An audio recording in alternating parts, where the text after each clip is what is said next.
Types of matrix को discuss करेंगे। इसमें फर्स्ट टाइप की मैट्रिक्स है मेरे पास कॉलम मैट्रिक्स। कॉलम मैट्रिक्स को हम हिंदी में बोलते हैं स्तंभ मैट्रिक्स। स्तंभ मैट्रिक्स, इसमें ध्यान में रखना है कि ओनली वन कॉलम होगा, ओनली वन कॉलम होगा। यहाँ पे एक एग्जाम गिवन है, इसमें देखो नंबर ऑफ रोज मेरे पास कितनी है 4 और कॉलम मेरे पास कितना 1, तो 4 क्रॉस 1 इसका ऑर्डर हो जाएगा। अगर इसमें और एग्जाम्पल देखना चाहते हो तो यहाँ पे देखो 1 2 3, तो इसका ऑर्डर क्या हो जाएगा मेरे पास 3 क्रॉस 1। नंबर ऑफ रोज इसमें कितनी है 3 है और नंबर ऑफ कॉलम कितना इसमें 1 है। इसके बाद अगर आपके पास में ऐसे कोई मैट्रिक्स लिखा मिल जाए 2 8, तो इसका ऑर्डर क्या हो जाएगा, नंबर ऑफ रोज इसमें 2 है और कॉलम कितना इसमें 1 है। तो इसका अगर मैं जनरल ऑर्डर लिखना चाहूँगा तो उसमें देखो क्या हो जाएगा, यहाँ पे चेंज क्या हो रहा है मेरे पास, नंबर ऑफ रोज चेंज हो रहा है, नंबर ऑफ रोज चेंज हो रहा है, उसको हमने यहाँ पे क्या ले रखा है m से ले रखा है। उसके बाद में यहाँ पे 1 तो सब में सेम आ रहा है, यहाँ भी 1 है यहाँ भी 1 है। तो कॉलम मैट्रिक्स में मेरे पास क्या होना चाहिए, ओनली वन कॉलम होना चाहिए। तो इसका यहाँ पे देखो जनरल फॉर्म में हम लिख सकते हैं a = aij और इसका ऑर्डर क्या हो जाएगा m क्रॉस 1। ऑर्डर क्या हो जाएगा इसका m क्रॉस 1 हो जाएगा। सेकंड है मेरे पास रो मैट्रिक्स। रो मैट्रिक्स को मैं हिंदी में बोलूँगा पंक्ति मैट्रिक्स। और इसमें आपको ध्यान में रखना कि ओनली वन रो, इसमें क्या होगा ओनली वन रो होगा। कॉलम वाले में क्या था ओनली वन कॉलम और रो मैट्रिक्स में क्या हो जाएगा ओनली वन रो हो जाएगा। यहाँ पे ये एक एग्जाम्पल गिवन है, तो इसमें नंबर ऑफ रोज कितने मेरे पास ओनली 1 है और कॉलम मेरे पास कितने यहाँ पे 4 है, 1 2 3 4। तो इसका ऑर्डर क्या हो जाएगा 1 क्रॉस 4। इसका ऑर्डर क्या हो जाएगा 1 क्रॉस 4 हो जाएगा। अगर इसमें और एग्जाम्पल हम देखना चाहें तो यहाँ पे 1 3 7, तो इसका ऑर्डर क्या हो जाएगा, नंबर ऑफ रोज तो यहाँ पे कितना 1 और कॉलम मेरे पास कितने हो जाएंगे यहाँ पे 3 हो जाएंगे। तो 1 क्रॉस 3 इसका क्या हो जाएगा ऑर्डर हो जाएगा। और एग्जाम्पल अगर देखना चाहते हैं तो यहाँ पे देखो, यहाँ पे हम लिख सकते हैं कि 2 4 6 8 10, तो इसका ऑर्डर क्या हो जाएगा मेरे पास, नंबर ऑफ रोज मेरे पास कितना 1 है और कॉलम कितने यहाँ पे 5 है, तो कॉलम कितने यहाँ पे 5 है, तो ऑर्डर क्या हो जाएगा 1 क्रॉस 5। तो यहाँ पे देख सकते हैं इसमें चेंज क्या हो रहा है, नंबर ऑफ कॉलम्स चेंज हो रहा है, नंबर ऑफ कॉलम्स यहाँ पे चेंज हो रहा है, नंबर ऑफ कॉलम्स चेंज हो रहा है। तो इसका ऑर्डर हम क्या लिखेंगे यहाँ पे 1/n हो जाएगा। ठीक है, इसका ऑर्डर क्या हो जाएगा 1/n हो जाएगा। नेक्स्ट मेरे पास स्क्वायर मैट्रिक्स, इसको थोड़ा ध्यान में रखना, यहाँ से आपका इंपॉर्टेंट पार्ट स्टार्ट होता है। स्क्वायर मैट्रिक्स को हम बोलेंगे वर्ग मैट्रिक्स, स्क्वायर मैट्रिक्स को हम क्या बोलेंगे वर्ग मैट्रिक्स बोलेंगे। इसमें क्या हो जाएगा आपके पास number of columns equals to क्या हो जाएगा नंबर ऑफ रोज के। ठीक है, यहाँ पे नंबर ऑफ रोज इक्वल होगा नंबर ऑफ कॉलम्स के, उसको हम क्या बोल देंगे स्क्वायर मैट्रिक्स बोलेंगे। स्क्वायर मैट्रिक्स का ऑर्डर क्या हो जाएगा, इसका ऑर्डर हम क्या बोलेंगे, इसको n ऑर्डर की स्क्वायर मैट्रिक्स बोलेंगे। यहाँ पे m = n है, तो यहाँ पे सिंपल आपको स्क्वायर मैट्रिक्स में ऑर्डर क्या दे देगा n ऑर्डर। n का मतलब हो जाएगा वो n ऑर्डर की क्या मेरे पास एक स्क्वायर मैट्रिक्स है। अब यहाँ पे देखो एक एग्जांपल गिवन है, इसका ऑर्डर क्या होगा मेरे पास, इसमें 3 तो मेरे पास रोज है और 3 मेरे पास क्या कॉलम है, तो इसका ऑर्डर क्या हो जाएगा 3 क्रॉस 3। बट ये स्क्वायर मैट्रिक्स में आपको लिख के क्या देगा स्क्वायर मैट्रिक्स ऑफ ऑर्डर 3। अगर वो ऐसे लिख के देता तो आपको अंडरस्टूड होना चाहिए स्क्वायर मैट्रिक्स है ऑर्डर 3, इसका मतलब इसमें 3 ही तो मेरे पास रोज है और 3 ही कॉलम है। यहाँ पे जो ऑर्डर है वो मेरे पास क्या हो जाएगा m क्रॉस m हो जाएगा। स्टार्टिंग में हमने एक मैट्रिक्स डिस्कस की थी जिसका ऑर्डर था m क्रॉस n, तो वहाँ पे हमने क्या कर रखा है यहाँ पे m = n है, तो इसका ऑर्डर क्या हो जाएगा मेरे पास m क्रॉस m हो जाएगा, या फिर आप चाहे इसको n क्रॉस n भी ले सकते हो, कोई दिक्कत नहीं इसमें। ठीक है, तो इसका ऑर्डर क्या हो जाएगा यहाँ पे m ऑर्डर की ये स्क्वायर मैट्रिक्स है।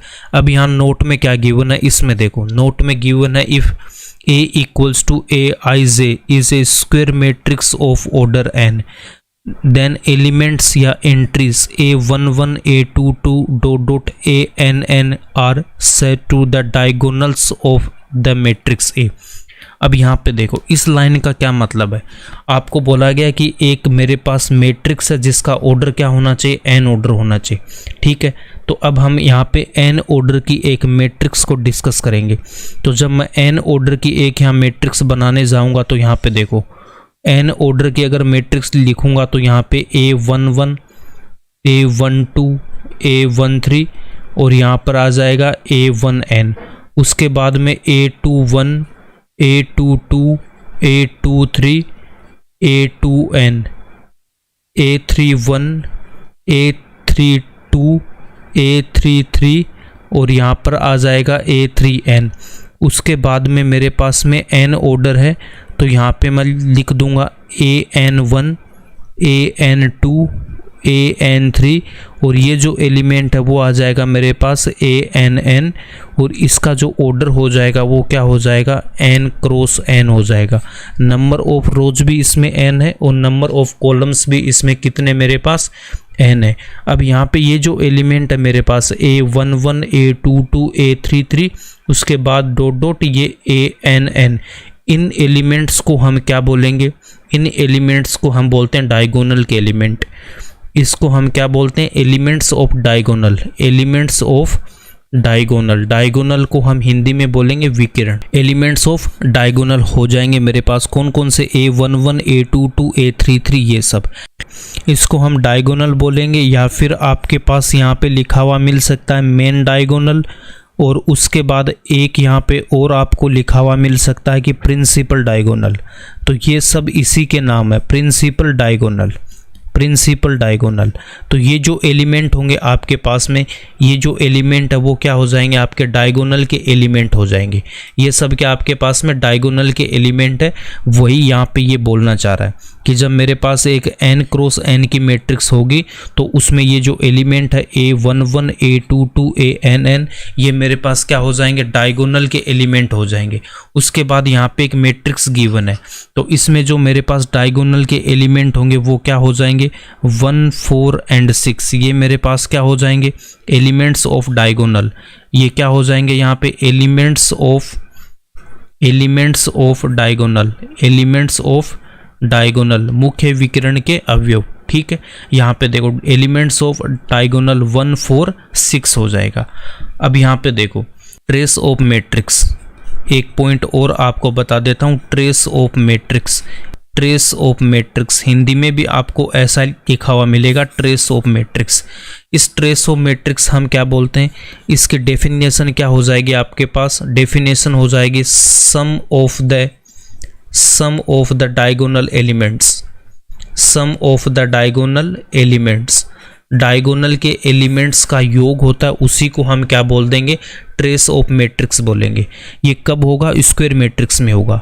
तो अगर इसकी मुझे ट्रेस फाइंड आउट करनी होगी तो इसकी ट्रेस क्या हो जाएगी, इस मैट्रिक्स के डायगोनल के एलिमेंट क्या मेरे पास यहाँ पे 1, 4, 6 है तो इसकी ट्रेस क्या हो जाएगी। तो यहाँ से मैं लिख सकता हूँ कि trace of matrix A equals to, trace को हम रिप्रेजेंट करेंगे TR से।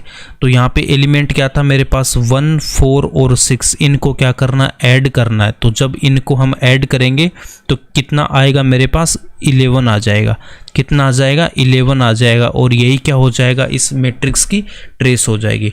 तो कोई भी स्क्वायर मैट्रिक्स होगा उसमें अगर आपको बोल दे कि ट्रेस ऑफ मैट्रिक्स क्या होगा तो आपको क्या करना है कि जो डायगोनल के एलिमेंट है उनको क्या कर देना, जोड़ देना है। तो वही आपका क्या हो जाएगा, ट्रेस ऑफ मैट्रिक्स हो जाएगा। ठीक है, किसी भी स्क्वायर मैट्रिक्स में ये आपको ध्यान में रखना है। उसके बाद देखो स्क्वायर मैट्रिक्स के ही टाइप होते हैं, ये डायगोनल, स्केलर और आइडेंटिटी मैट्रिक्स। स्क्वायर मैट्रिक्स के ये टाइप होते हैं। अब आपके सिलेबस में इससे ज़्यादा है नहीं, लेकिन फिर भी मैं आपको यहाँ थोड़ा सा इसका हिंट दे देता हूँ कि जो स्क्वायर मैट्रिक्स है मेरे पास, स्क्वायर मैट्रिक्स है, स्क्वायर मैट्रिक्स के ही ये टाइप है मेरे पास। स्क्वायर मैट्रिक्स मेरे पास दो टाइप में यहाँ पे डिवाइड हो रही है। फर्स्ट हम बोलते हैं उसको डायगोनल मैट्रिक्स। फर्स्ट क्या हो जाएगा यहाँ पे, डायगोनल मैट्रिक्स हो जाएगा, डायगोनल मैट्रिक्स। और सेकंड क्या होगा मेरे पास, triangular matrix, triangular matrix, triangular matrix हो जाएगा। अब यहाँ पे ये जो डायगोनल मैट्रिक्स है, ये डायगोनल मैट्रिक्स फिर से मेरे पास दो टाइप की होती है। डायगोनल मैट्रिक्स फिर से आगे दो टाइप में डिवाइड होती है, एक तो स्केलर मैट्रिक्स हो जाएगी और दूसरी क्या हो जाएगी मेरे पास आइडेंटिटी मैट्रिक्स हो जाएगी। दूसरी क्या हो जाएगी आइडेंटिटी मैट्रिक्स हो जाएगी। अब यहाँ पे देखो डायगोनल मैट्रिक्स को हम क्या बोलते हैं, इसको तो हम बोलते हैं विकर्ण मैट्रिक्स, और स्केलर को मैं बोल दूंगा एडिस मैट्रिक्स, और आइडेंटिटी को हम बोलते हैं तत्समक मैट्रिक्स। उसके बाद यहाँ पे देखो ट्राइएंगुलर मैट्रिक्स, ये होती है त्रिभुजाकार मैट्रिक्स। इसमें देखो त्रिभुजाकार मैट्रिक्स मेरे पास फिर से दो टाइप में डिवाइड हो रही है, फर्स्ट होती है मेरे पास अपर ट्राइएंगुलर मैट्रिक्स, और सेकंड होती है मेरे पास लोअर ट्राइएंगुलर मैट्रिक्स। ठीक है, ये आपके सिलेबस में नहीं है अभी। ठीक है, अब यहाँ पे देखो डायगोनल मैट्रिक्स की मैं बात करता हूँ। तो डायगोनल मैट्रिक्स में आपको बोलेगा कि इसमें जितने भी एलिमेंट होंगे, जितने भी डायगोनल के एलिमेंट होंगे वो क्या होने चाहिए, डिफरेंट होने चाहिए। डायगोनल के एलिमेंट क्या होने चाहिए, डिफरेंट होने चाहिए। ठीक है, और इसके बाद यहाँ पे देखो डायगोनल मैट्रिक्स को मैं लिख सकता हूँ, डायगोनल मैट्रिक्स को आपको ऐसे लिखा हुआ मिलेगा कि जो डायगोनल के एलिमेंट है वो तो क्या होने चाहिए, डिफरेंट होने चाहिए, बट डायगोनल के अलावा जितने भी एलिमेंट है वो सब जीरो होने चाहिए। देखो यहाँ पे लिखा हुआ मिल सकता है, जैसे यहाँ पे मैं लिख सकता हूँ 1 0 0 0 2 0 0 0 3। तो ये मेरे पास क्या है, एक डायगोनल मैट्रिक्स है। डायगोनल मैट्रिक्स में क्या ध्यान में रखना है कि ये जो डायगोनल है, इस डायगोनल के ऊपर और नीचे जो भी एलिमेंट है वो सब क्या होने चाहिए, जीरो होने चाहिए। ठीक है, और ये जो डायगोनल के एलिमेंट है, ये एलिमेंट क्या होने चाहिए मेरे पास, डिफरेंट होने चाहिए। डायगोनल के जो भी एलिमेंट है डिफरेंट होने चाहिए। पहला पॉइंट तो ये कि जितने भी डायगोनल के एलिमेंट है वो सब आपके डिफरेंट होने चाहिए। दूसरा पॉइंट है कि जो भी डायगोनल का एलिमेंट होगा वो कोई भी जीरो नहीं होना चाहिए। फिर से बोल रहा हूँ, पहला पॉइंट क्या है कि डायगोनल के जितने भी एलिमेंट होंगे वो सब डिफरेंट होने चाहिए। दूसरा पॉइंट है कि डायगोनल के जितने भी एलिमेंट है, कोई भी एलिमेंट डायगोनल का जीरो नहीं होना चाहिए।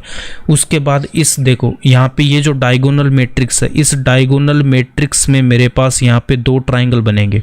एक तो इस डायगोनल के ऊपर की साइड बन रहा है और एक इस डायगोनल के नीचे की साइड, ये मेरे पास दो ट्राइंगल बन रहे हैं। ये ट्राइंगल क्या होते हैं, जीरो होते हैं। किस में, डायगोनल मैट्रिक्स में। अब यहाँ पे देखो, अगर डायगोनल मैट्रिक्स में अगर ये जीरो हो गए, इसका मतलब स्केलर और आइडेंटिटी मैट्रिक्स में भी क्या होने चाहिए, डायगोनल के ऊपर के एलिमेंट और डायगोनल के नीचे के एलिमेंट क्या होने चाहिए, जीरो होने चाहिए। अब यहाँ पे देखो स्केलर जो मैट्रिक्स है, इसमें आपके पास में क्या होना चाहिए कि जितने भी डायगोनल के एलिमेंट है, जितने भी डायगोनल के एलिमेंट है वो क्या होने चाहिए, सेम होने चाहिए। यहाँ पे जैसे आपको दे दिया कि √3 0 0 0 √3 0 0 0 √3, तो इसको हम क्या बोलते हैं, स्केलर मैट्रिक्स बोलते हैं। स्केलर मैट्रिक्स में क्या करना आपको, जो डायगोनल के एलिमेंट्स है, डायगोनल के एलिमेंट्स है वो क्या होने चाहिए, सेम होने चाहिए। डायगोनल के एलिमेंट मेरे पास क्या होने चाहिए, सेम होंगे, तो उसको तो मैं बोल दूंगा स्केलर। अब ये आइडेंटिटी मैट्रिक्स क्या होती है, आइडेंटिटी मैट्रिक्स में आपको ध्यान में रखना है कि इसमें जो भी एलिमेंट है, देखो डायगोनल के अलावा जितने भी एलिमेंट है वो तो जीरो होने ही है, क्योंकि ये क्या इस डायगोनल मैट्रिक्स के ये पार्ट्स है, स्केलर और आइडेंटिटी। तो डायगोनल में जो डायगोनल के ऊपर और नीचे के एलिमेंट जीरो होते हैं तो यहाँ भी हो जाएंगे। आइडेंटिटी में क्या होना चाहिए कि ये 1 1 होगा। आइडेंटिटी में क्या हो जाएगा, जो डायगोनल के एलिमेंट है वो मेरे पास 1 1 होंगे, इसके अलावा कुछ हो ही नहीं सकता। अगर ये तीनों एलिमेंट अगर 1 1 है तो उस केस में तो हम क्या बोलेंगे, आइडेंटिटी मैट्रिक्स। अगर तीनों सेम है वो क्या हो जाएगा, मेरे पास स्केलर हो जाएगा। अगर तीनों डिफरेंट है उसको मैं क्या बोल दूंगा, डायगोनल मैट्रिक्स बोल दूंगा। उसको हम क्या बोल देंगे, डायगोनल मैट्रिक्स बोल देंगे। इतनी चीज़ें शायद आपको समझ में आ गई होगी, इनमें कोई डाउट नहीं होना चाहिए। इसके बाद हम बात करेंगे ट्राइंगुलर मैट्रिक्स की। अपर मतलब ये हो जाएगा ऊपरी ट्राइंगुलर मैट्रिक्स, और लोअर मतलब ये हो जाएगा मेरे पास निम्न त्रिभुजाकार मैट्रिक्स। ठीक है, अब इसमें क्या होता, अपर ट्राइंगल मैट्रिक्स में क्या होता मेरे पास, अपर ट्राइंगल मैट्रिक्स में देखो इसके नाम से ही आपको समझ में आ रहा है। एक मैं यहाँ कोई एक मैट्रिक्स बना रहा हूँ, एक हमने यहाँ पे एक ये मैट्रिक्स बना ली है। ठीक है, इस मैट्रिक्स में क्या होगा आपके पास में कि जो लोअर ट्राइंगल होगा वो क्या होना चाहिए, 0 होना चाहिए। जैसे यहाँ पे मैं लिख सकता हूँ 1 2 3 0 5 6 0 0 7। तो ये जो अपर ट्राइंगुलर मैट्रिक्स है, यहाँ पे आप देख सकते हो कि जो डायगोनल है, ये जो डायगोनल के एलिमेंट्स है मेरे पास, ये क्या आ जाएगा, डायगोनल। तो डायगोनल के जो लोअर साइड में जो ट्राइंगल बन रहा है उसके एलिमेंट क्या होने चाहिए, 0 होने चाहिए। जब डायगोनल के लोअर साइड के एलिमेंट अगर 0 हो गया, वो तो क्या हो जाएगा, अपर ट्राइंगुलर मैट्रिक्स हो जाएगा। अब लोअर ट्राइंगुलर में क्या होगा, फिर लोअर ट्राइंगुलर में मेरे पास क्या हो जाएगा, ये जो डायगोनल के ऊपर के एलिमेंट क्या होने चाहिए, 0 होने चाहिए। डायगोनल के ऊपर के एलिमेंट यहाँ पे क्या हो जाएंगे, 0 हो जाएगा। तो 1 0 0 यहाँ पे लिख सकता हूँ 2 3, इसके बाद यहाँ पे क्या आ जाएगा मेरे पास 0 और 5 6 7 हो जाएगा। तो यहाँ पे देख सकते हैं हम कि ये जो मेरा डायगोनल है, डायगोनल के एलिमेंट कितने 1 3 7, और इसके जो ऊपर ये जो ट्राइंगल बन रहा है, ऊपर जो ट्राइंगल बन रहा है वो क्या होना चाहिए, 0 होना चाहिए। उसको हम क्या बोल देंगे, लोअर ट्राइंगुलर मैट्रिक्स बोल देंगे। ठीक है, इतना बहुत है इस ट्राइंगुलर मैट्रिक्स में। आपको इतना ही ध्यान में रखना है कि जो अपर ट्राइंगुलर मैट्रिक्स है उसमें तो जो लोअर ट्राइंगल है वो 0 होना चाहिए, और लोअर ट्राइंगल में क्या हो जाएगा, आप डायगोनल के जो अबो जो ट्राइंगल है वो क्या हो जाएगा, 0 हो जाएगा। अब हम चलते हैं आपके एनसीईआरटी में यहाँ पे क्या दे रखा है उसको हम डिस्कस करते हैं। तो हमने यहाँ पे कहाँ तक देख लिया था, हमारा मैट्रिक्स की ट्रेस मतलब स्क्वायर मैट्रिक्स हो गई थी। ठीक है, अब यहाँ पे देखो डायगोनल मैट्रिक्स। डायगोनल मैट्रिक्स में आपको क्या बता रखा था कि जितने भी मेरे पास डायगोनल के एलिमेंट होंगे, डायगोनल के जो एलिमेंट होंगे वो क्या होने चाहिए, डिफरेंट होने चाहिए, और डायगोनल के अलावा जो भी एलिमेंट है वो क्या होना चाहिए, 0 होना चाहिए। यहाँ पे भी देख सकते हो डायगोनल के एलिमेंट के अलावा सब क्या हो जाएगा मेरे पास, यहाँ पे 0 हो जाएगा। इसी को हम क्या बोलेंगे, डायगोनल मैट्रिक्स बोलेंगे। इसी को हम क्या बोल देंगे, डायगोनल मैट्रिक्स बोल देंगे। अब इसको अगर आपको ऐसे लिखा हुआ मिल जाएगा, देखो ये कौन से एलिमेंट है, अगर मैं इस एलिमेंट की बात करूंगा तो इसको मैं देखो, ये तो है A11, ये हो जाएगा A12, और इसको मैं बोल सकता हूँ A13। ठीक है, अब यहाँ पे देखो ये जो डायगोनल के एलिमेंट है ये A11, ये क्या A22, और ये एलिमेंट है मेरे पास A33।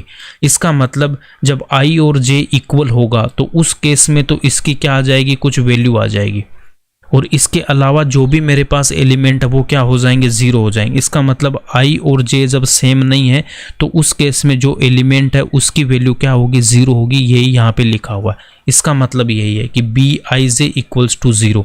इसका मतलब जब I और J मेरे पास सेम नहीं है तो उसकी वैल्यू क्या हो जाएगी, यहाँ पे 0 हो जाएगी। यहाँ पे आप क्या ले सकते हो, इसमें B दे रखा तो आप इसको B ले सकते हो यहाँ पे। ठीक है, अगर आप इसमें B दे रखा तो आप इसको B ले सकते हो। ये B11 है, B12 और B13 ऐसे यहाँ पे देखो। अब इनमें हम देख सकते हैं B12, तो यहाँ पे I की वैल्यू कितनी है मेरे पास, 1, और J की वैल्यू 2, दोनों सेम नहीं है। इसका मतलब ये एलिमेंट क्या हो जाएगा, 0 हो जाएंगे। अब उसके बाद हम चलते हैं स्केलर मैट्रिक्स में। स्केलर मैट्रिक्स को हम क्या बोल देंगे, अदिश मैट्रिक्स बोलेंगे। अब ये डायगोनल का ही पार्ट है। इसका मतलब जो डायगोनल के जो एलिमेंट है, डायगोनल के एलिमेंट के अलावा जितने भी एलिमेंट है वो सब क्या होने चाहिए मेरे पास, 0 होने चाहिए। वो सब एलिमेंट क्या होने चाहिए, 0 होने चाहिए। तो उसको हम क्या बोल देंगे, स्केलर। और उसके बाद जो डायगोनल के एलिमेंट है वो भी क्या होने चाहिए, सेम होने चाहिए। डायगोनल के एलिमेंट क्या होने चाहिए, सेम होने चाहिए। ठीक है, अब इसमें डायगोनल के एलिमेंट क्या होंगे आपके पास में, सेम होंगे। तो यहाँ पे हम क्या बोल सकते हैं, देखो Bij इक्वल्स टू K, कब, जब I equals to J। K यहाँ पे क्या सम कॉन्स्टेंट है। ठीक है, या इसमें K की वैल्यू क्या आ जाएगी आपके पास, √3 है। K इक्वल्स टू कितना, √3। तो सम कांस्टेंट K है, तो Bij इक्वल्स टू K, कब, जब मेरे पास I इक्वल्स टू J। ये फर्स्ट वाला एलिमेंट है, इसमें मैं लिख सकता हूँ B11, और ये जो एलिमेंट है ये क्या हो जाएगा, B22, और इसको मैं लिख सकता हूँ B33। तो ये जो डायगोनल के एलिमेंट है इनमें I और J क्या होता है, दोनों सेम होता है।